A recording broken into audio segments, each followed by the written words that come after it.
23 तारीख को देश के सामने आम बजट आया। आम बजट के अगले दिन यानी कि 24 जुलाई को लोकसभा और राज्यसभा दोनों ही हंगामेदार रही। विपक्ष ने खूब हंगामा किया और तमाम कमेंट किए। राज्यसभा से वॉकआउट कर दिया।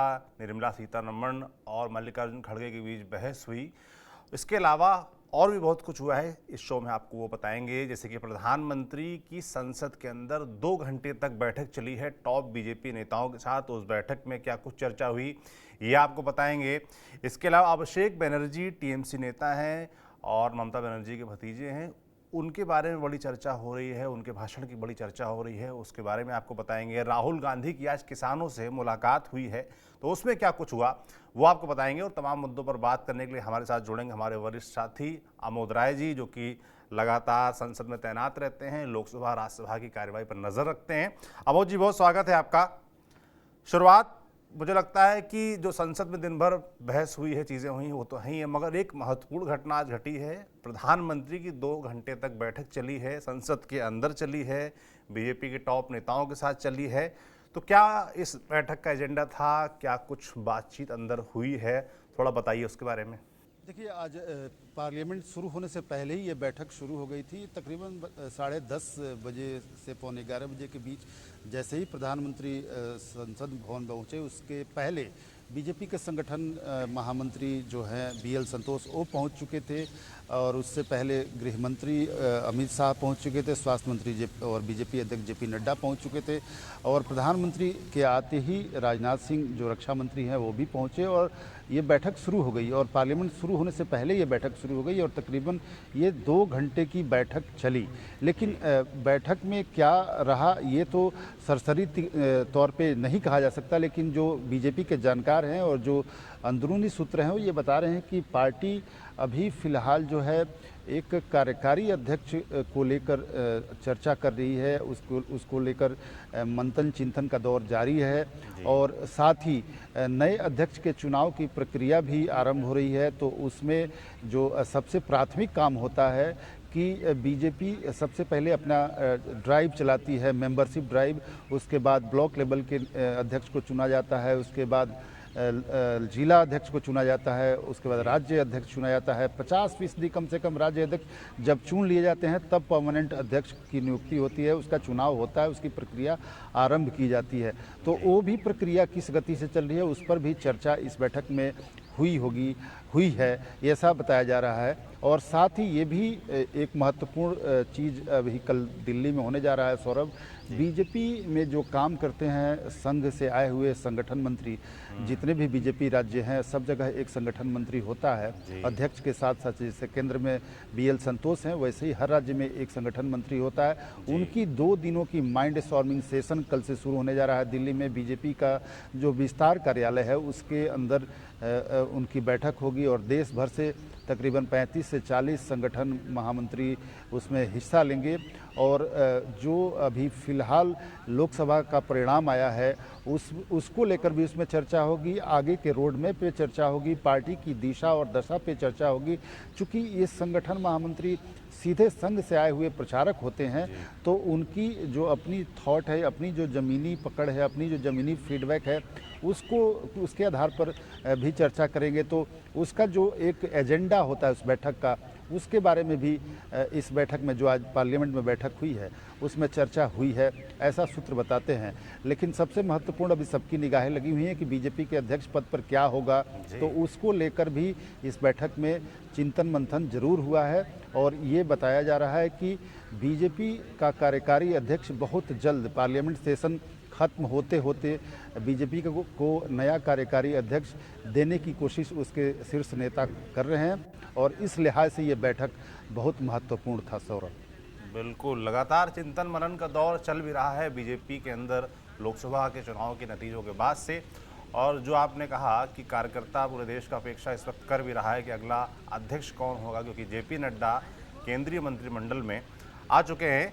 अब वापस संसद लौटते हैं। संसद के अंदर ये बैठक हुई, इसके बारे में इसलिए हमने जिक्र किया। लोकसभा हो चाहे राज्यसभा हो, विपक्ष हमलावर था, इंडिया गठबंधन हमलावर था।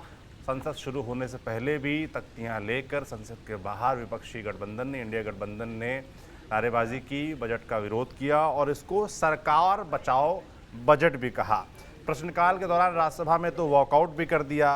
इसके अलावा बजट पर नेता प्रतिपक्ष जो राज्यसभा के हैं मल्लिकार्जुन खड़गे कांग्रेस अध्यक्ष, उनकी और निर्मला सीतारमण की काफ़ी कुछ बहस भी हो गई। तो मैं जानना चाहता हूं अमोद जी आपसे कि क्या कुछ चल रहा है, विपक्ष का मूड क्या दिख रहा है, विपक्ष क्या कह रहा है, बजट के बाद से क्या स्टैंड रहने वाला है आने वाले सत्र में?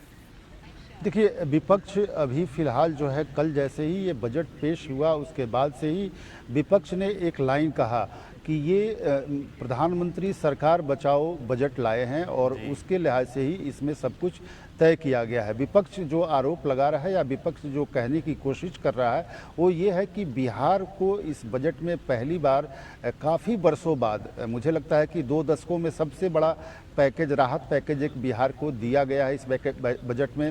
मतलब इसका अभी तो जोड़ नहीं सकते कि कितना हज़ार करोड़ का है, लेकिन ये ज़रूर है कि 60-70 हज़ार करोड़ से ज़्यादा का ये बजट होगा अगर जोड़ा जाए तो। और उसके साथ ही आंध्र प्रदेश को भी कुछ खास पैसे दिए गए। उनके पोलवरम डैम के लिए 15,000 करोड़ रुपये दिया गया। वहाँ की राजधानी की बात की गई कि उसको बसाने में मदद किया जाएगा। तो ये सब जो चीज़ें हुई हैं, चूँकि बिहार से भी एनडीए घटक दल नीतीश कुमार हैं और वैसे ही आंध्रा से मजबूत घटक दल चंद्रबाबू नायडू हैं, तो साफ साफ विपक्ष का ये कहना था कि ये जो 1-2 राज्यों को टारगेट करके बजट दिया गया है और बजट में इन दोनों राज्यों का नाम बार बार लिया गया, ये कहीं न कहीं बीजेपी और प्रधानमंत्री की कोशिश है कि एनडीए के घटक दलों को खुश किया जाए। क्योंकि जो अब तक पिछले 10 सालों में रवैया रहा है, सरकार चलाने का जो तरीका रहा है बीजेपी का, वो घटक दलों को लेकर या घटक दलों के राज्यों को लेकर इतना ज़्यादा कभी खुलकर मदद नहीं करती दिखती थी और इस बार दिखी है। तो कांग्रेस कहीं न कहीं इस मसले को भुनाना चाहती है। उसके पीछे राजनीति ये है सौरभ कि चूँकि 2 राज्यों में चुनाव होना है, अभी चुनाव तो वैसे 3 राज्यों का है और यूं कहें तो 4 राज्यों का है, लेकिन 2 राज्यों में जहां चुनाव होना है वो सबसे महत्वपूर्ण राज्य है। एक है महाराष्ट्र और दूसरा है हरियाणा, और इन दोनों राज्यों का नाम नहीं लिया गया बजट में। ऐसा आरोप है कांग्रेस का और विपक्षी दलों का, इंडिया गठबंधन के दलों का, और वो इस चीज़ को वहाँ के जनता के मनोबल में मन में डालना चाहते हैं कि महाराष्ट्र को नज़रअंदाज किया गया, हरियाणा को नज़रअंदाज किया गया, झारखंड के लिए भी बहुत स्पेसिफिक कुछ नहीं कहा गया। तो वहाँ के लोगों के मन में एक बात उठे कि बिहार को दिया गया और आंध्र प्रदेश के लोगों को दिया गया, या फ्लड इफेक्टेड जैसे स्टेट हैं उसमें असम को दिया गया, उसमें उत्तराखंड को दिया गया, उसमें हिमाचल को दिया गया। लेकिन जो राज्य इंडिया गठबंधन के फेवर वाले रहे हैं लोकसभा में, या आगामी जहाँ चुनाव होने की संभावना है, जो होना है नवंबर में, वहाँ के लोगों के मन में एक प्रश्न खड़ा किया जाए कि उनको कुछ नहीं मिला गया और उनके साथ व्यवहार ठीक नहीं हुआ, उनके साथ सौतेला रवैया हुआ है। तो जैसे ही ये बजट कल पेश हुआ उसके बाद ही इंडिया गठबंधन के तमाम घटक दल एक एक करके जब बाहर निकले तो वो प्रोटेस्ट मोड में थे। और आज जब राज्यसभा में इस मुद्दे को लेकर जो प्रतिपक्ष के नेता हैं और कांग्रेस अध्यक्ष मल्लिकार्जुन खड़गे ने सीधा सीधा हमला बोला वित्त मंत्री के ऊपर, तो वित्त मंत्री ने भी थोड़ा तंज किया और उन्होंने कहा कि 2 राज्यों का नाम हमने लिया और बाकी राज्यों का नाम नहीं लिए। इसका अर्थ ये नहीं होता है कि हम आपको जियोग्राफी का यहाँ पे क्लास लग रहा है कि पढ़ाना पड़ेगा, बाकी कई राज्यों का नाम आप भूल गए हैं। तो ये उन्होंने भी एक तंज के तौर पे ही कहा। और उसके बाद मल्लिकार्जुन खड़गे ने माताजी शब्द का जो प्रयोग किया कि वाक्पटु हैं, बोलने में बहुत तेज है माताजी, उसको लेकर थोड़ा हंगामा बरपा और राज्यसभा में एक बार स्थिति थोड़ा तनावग्रस्त दिखी। हालांकि दोनों तरफ से तंज ही कसे जा रहे थे, कोई सीरियसनेस की बात इसमें नहीं थी।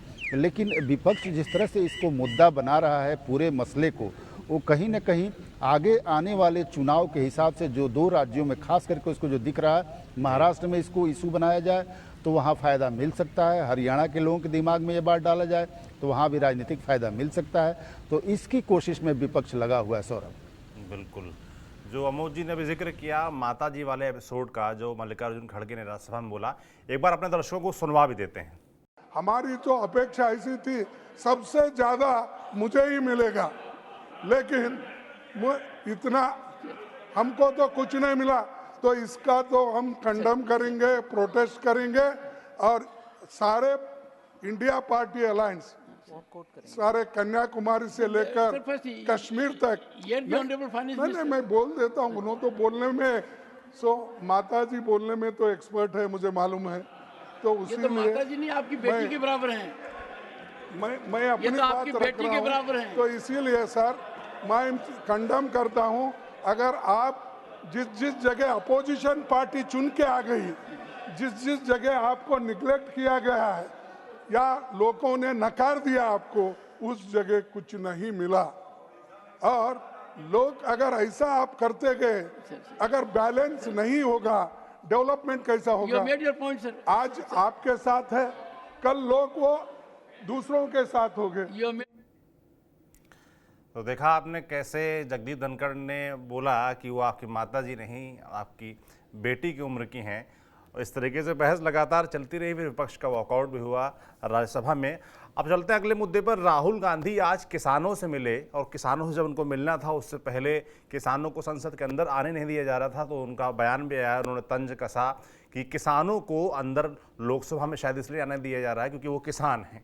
हालांकि उसके बाद उनकी मुलाकात होती है। मुलाकात में क्या कुछ हुआ और ये जो अंदर ना आने की बात, अमोद जी थोड़ा इसके बारे में बताइए, क्या रहा आज?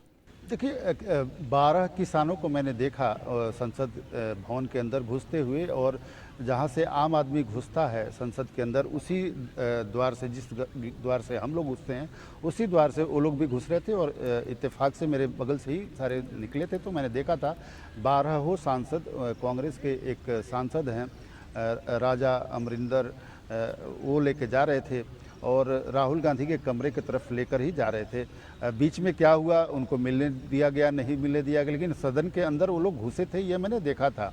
आगे जो आरोप है कांग्रेस का कि वो राहुल गांधी के कमरे में नहीं जाने दिया जा रहा था उनको, शायद क्योंकि उनका जो पास शायद बना था वो उनके कमरे के लिए नहीं बना था, वो शायद दर्शक दीर्घा का बना था। ये अभी थोड़ा कन्फ्यूजन है इसको लेकर, लेकिन ये जरूर है कि संसद के भीतर वो 12 सांसद पंजाब से थे, 12 किसान नेता जो है पंजाब से थे, और वो राजा अमरिंदर के साथ गए।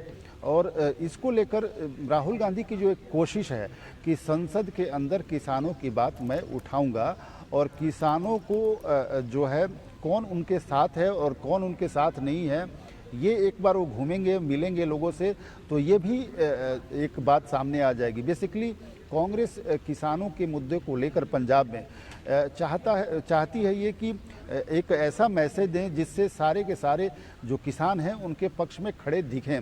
और इसके लिए राहुल गांधी से बार बार ये मांग की जा रही है किसानों के द्वारा कि आप एक प्राइवेट मेंबर बिल लेकर आएँ किसानों के एमएसपी की गारंटी के लिए। तो उस पर जब वोटिंग होगी तो कौन हमारे साथ है और कौन हमारे विरोध में है, ये सब बातें भी पता चल जाएंगी।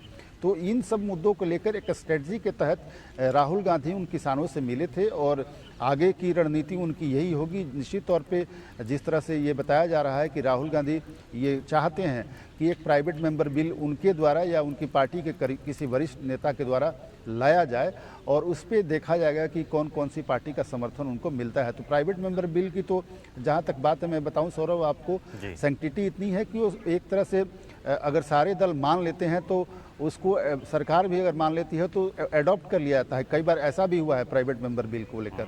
लेकिन अगर प्राइवेट मेंबर बिल तक ही सीमित रखना है तो उस पर राजनीति अगर होगी तो मुझे लगता है कि सारे दल एक साथ खड़े होकर बोलेंगे नहीं जी इनका बात ठीक है। सत्ता पक्ष भी बोल सकता है, विपक्ष भी बोल सकता है, लेकिन उसको लेकर राजनीति आगे कैसे बढ़ेगी कांग्रेस की, इसको आधार बनाकर, इसको विचार करके कांग्रेस के नेता इसकी योजनाबद्ध तरीके से किसानों के साथ एक समन्वय स्थापित कर रहे हैं, और आगे उनको लेकर साथ चलने की कोशिश के तहत देश भर में एक मैसेज देने की कोशिश कर रहे हैं कि हम किसानों के साथ हैं। और राहुल गांधी इस बात को जानते हैं कि जिस तरह का मुहिम चला एमएसपी को लेकर और सरकार को बैक ट्रैक होना पड़ा, तो जो कम से कम 2-3 राज्य हैं, अभी हरियाणा में चुनाव होना है, वहाँ के किसान भी इसके विरोध में थे, पश्चिमी उत्तर प्रदेश के बहुत सारे किसान इसके विरोध में थे, पंजाब के तो पूरे ही किसान इसके विरोध में आ गए थे।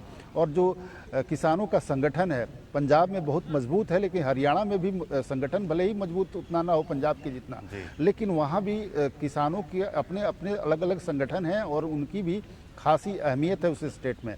तो जैसा कि अभी हमने आपको बताया, हमने चर्चा किया जिस बात को लेकर कि कांग्रेस क्यों इस बात को उठा रही है कि बिहार को और आंध्रा को पैकेज दिया गया और मोदी सरकार अपने सरकार बचाने की कोशिश के तहत ये दो राज्यों को ज़्यादा स्पेशल पैकेज दिया गया है। उसी तरह से इस किसान वाले आंदोलन को भी अगर आप देखें तो उसके पीछे भी मंशा यही है कि हरियाणा जैसे स्टेट या महाराष्ट्र जैसे स्टेट, आपको याद हो तो किसान आंदोलन के समय पंजाब के अलावा जो किसान इसमें साथ में इनके आए थे, वो पश्चिमी उत्तर प्रदेश के कुछ किसान साथ आए थे, हरियाणा के कुछ किसान साथ में आए थे और कुछ महाराष्ट्र से भी, चूँकि महाराष्ट्र में भी किसान संगठन काफ़ी मजबूत हैं तो वहाँ से भी कुछ संगठन साथ में आए थे। तो आगे इसको लेकर कैसे राजनीति हो सकती है, कैसे राजनीतिक फायदा मिल सकता है, कैसे उनके मुद्दे को उठाकर उसकी आड़ में अपने आप को मजबूत किया जा सकता है, ये तमाम कोशिश कांग्रेस के कर्ता धर्ता और उसके जो शीर्ष नेता हैं ये सोच रहे होंगे और इसी कवायद के तहत आज ये बैठक हुई थी और इसी नज़रिए से हमको इसको देखना चाहिए। सौरभ, बिल्कुल, थोड़ा सा हम सुना भी देते हैं अपने दर्शकों को कि राहुल गांधी ने किसान नेताओं से मिलने के बाद मीडिया से क्या कहा। देखिए, हमारे मैनिफेस्टो में एमएसपी विद लीगल गारंटी लिखा है। हमने पूरा उसका असेसमेंट किया है, वो किया जा सकता है। अभी मीटिंग में हमने ये डिसाइड किया कि जो इंडिया गठबंधन के बाकी लीडर्स हैं उनसे हम ये डिस्कशन करेंगे और फिर सरकार पर दबाव डालने की कोशिश करेंगे कि legal guarantee, MSP legal guarantee Hindustan के किसानों को मिले। अब वो चर्चा चल रही है, वो उसके बारे में हम इंटरनली डिस्कस करके वो करेंगे। धन्यवाद, थैंक यू। भाषण तमाम चर्चा में आज रहे, मगर टीएमसी सांसद अभिषेक बनर्जी के भाषण भी आज बड़ा चर्चा में रहे। कई क्लिप्स उनकी कट रही हैं, वायरल हो रही हैं। उन्होंने भाजपा पर अल्पसंख्यक विरोध का आरोप लगाया और बीच में उनकी कुछ बहस भी हो गई स्पीकर ओम बिरला से। आपको बहस सुना देते हैं, उसके बाद बात करते हैं अमोद जी से उस बारे में, उनके भाषण को लेकर। माननीय सदस्य, आप वर्तमान बजट पे बोले 2016 के बाद तो 2019 नहीं। सर जवाहरलाल नेहरू का बात वो लोग बोलेगा। सर जवाहरलाल नेहरू का बात वो लोग बोलेगा। कोई 60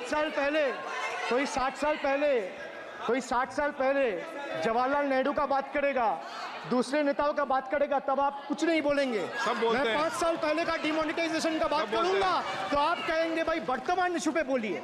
बजट सर ये पक्षपात नहीं चलेगा सर। बजट पे मैं बजट पे ही बोल रहा हूँ। जब बिप्लब देव बोल रहा था तब 100 साल पुराना बात कर रहा था, 50 साल पुराने इमरजेंसी का बात कर रहा था, तब आप चुप थे। और अब मैं डिमोनेटाइजेशन का बात कर रहा हूँ, आपको चुप रहे। वाह सर, वाह। बोलिए अपनी बात पे। D for tragedy, and this is the tragedy. The example you all set. तो विपक्ष के सांसदों का स्पीकर पर आरोप प्रत्यारोप का दौर जारी है और आज अभिषेक बनर्जी ने आरोप लगाया कि आप पक्षपात करते हैं। अमोद जी, ये तो बड़ा आप देख रहे हैं कि विपक्ष की तरफ से आम आरोप हो गया है स्पीकर के ऊपर कि आप पक्षपात करते हैं। लगातार आप भी इस तरह की चीज़ें देख रहे होंगे, राहुल गांधी से लेकर आज अभिषेक बनर्जी आरोप लगा रहे हैं। अभिषेक बनर्जी ने आज लंबा चौड़ा भाषण दिया, क्या कुछ मेन बातें रही इस भाषण की? देखिए, अभिषेक बनर्जी की जो बात अभी जो क्लिप आप सुनवा रहे थे उसके पीछे का मुख्य कारण ये था कि अभिषेक बनर्जी बंगाल के बजट पे भाषण दे रहे थे और बंगाल को उसमें नज़रअंदाज किया गया है, कुछ खास नहीं दिया गया। सारे इंडिया गठबंधन के नेताओं की जो बात है वही बात अभिषेक बनर्जी भी कह रहे थे और उन्होंने महिलाओं के बारे में कहा कि महिलाओं को कुछ नहीं दिया गया, बंगाल की महिलाओं को कुछ नहीं मिला और उस पर थोड़ा तंज कसा जा रहा था। बीजेपी के जो सांसद बंगाल के थे अभिषेक बनर्जी के भाषण में बीच बीच में तंज कस रहे थे। उसमें एक बार सौमित्र खान का उन्होंने नाम लिया जो बीजेपी के सांसद हैं और दूसरी बार लगातार जीत रहे हैं, तीसरी बार इस बार जीत कर आए हैं। तो सौमित्र खान के बारे में उन्होंने कहा कि बीजेपी वाले महिलाओं का सम्मान करना नहीं जानते हैं और इन्होंने अपनी पत्नी को ऐसे ही छोड़ दिया था। इस बात को लेकर उनकी पत्नी और वो एक साथ नहीं रहते हैं और दोनों नेता थे, दोनों ही बीजेपी के नेता थे। बाद में उनकी पत्नी पहले ये दोनों टीएमसी में रहे थे, बाद में बीजेपी में आए थे और बीजेपी से बाद में इनकी पत्नी टीएमसी में चली गई और बीजेपी में ही है। सौमित्र खान दोनों सेपरेट हैं, अलग अलग रहते हैं। तो उस बात को उन्होंने आज लोकसभा में जब उठाया तो ये पर्सनल अटैक हुआ था और इस बात को लेकर ही स्पीकर ने आपत्ति व्यक्त किया कि व्यक्तिगत बात या टिप्पणी करने की ज़रूरत नहीं है और जो बात पुरानी बीत गई उसको अभी कहने की ज़रूरत नहीं है। तो उस पर अभिषेक बनर्जी थोड़ा सा आपक हो बैठे और उन्होंने कहा कि पुरानी बातों को नहीं कहा जा सकता है और तो ममता बनर्जी का नाम यहाँ क्यों लिया जाता है बार बार, जबकि वो इस सदन में नहीं है। तो इस सदन में जो आदमी नहीं है उसका नाम लिया जा रहा है और आप हमें मना कर रहे हैं। तो ममता बनर्जी जो इस सदन में नहीं है उनका नाम जब बार बार बीजेपी के सांसदों के द्वारा लिया जाता है तब आप चुप क्यों रहते हैं? वही बात आप जो सुना रहे थे कि वो पीछे की बातें छोड़िए, आगे की बात की जाए।